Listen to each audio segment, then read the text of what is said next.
Le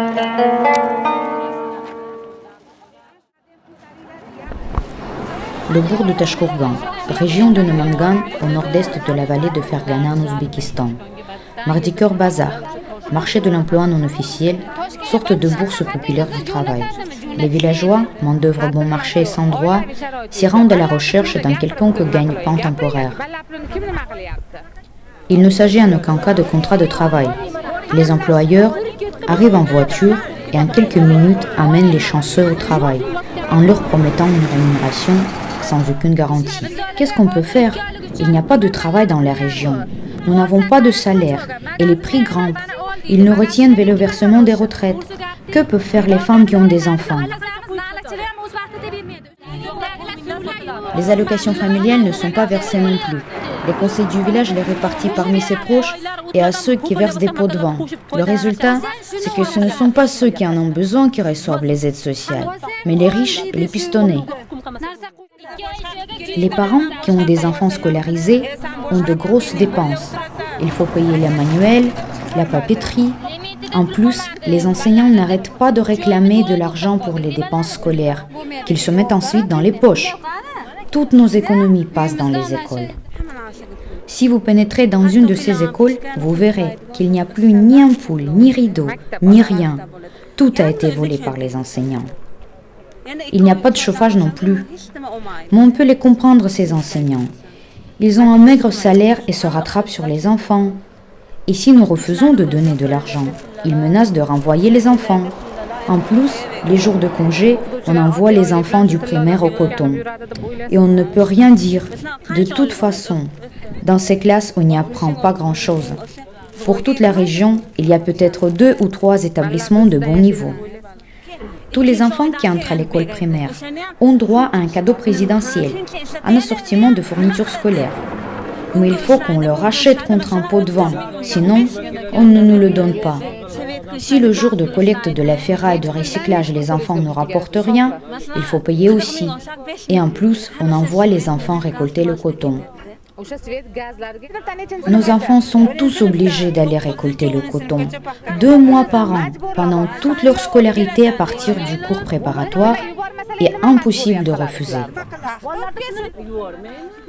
Dans les établissements scolaires, les enseignants obligent les enfants à travailler dans les champs. Oui, ils nous font comprendre que les enfants doivent aller récolter le coton. Nos enfants récoltent chacun 30 à 40 kilos de coton par jour.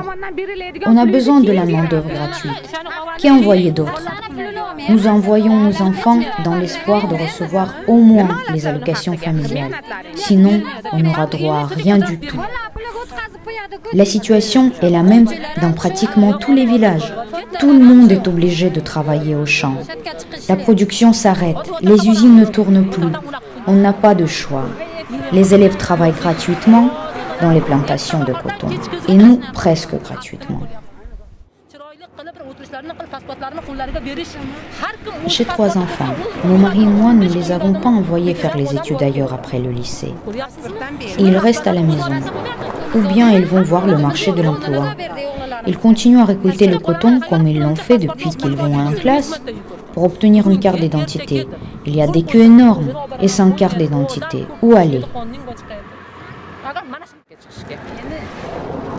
J'ai peut-être l'air plus âgé que je ne le suis. J'ai 18 ans.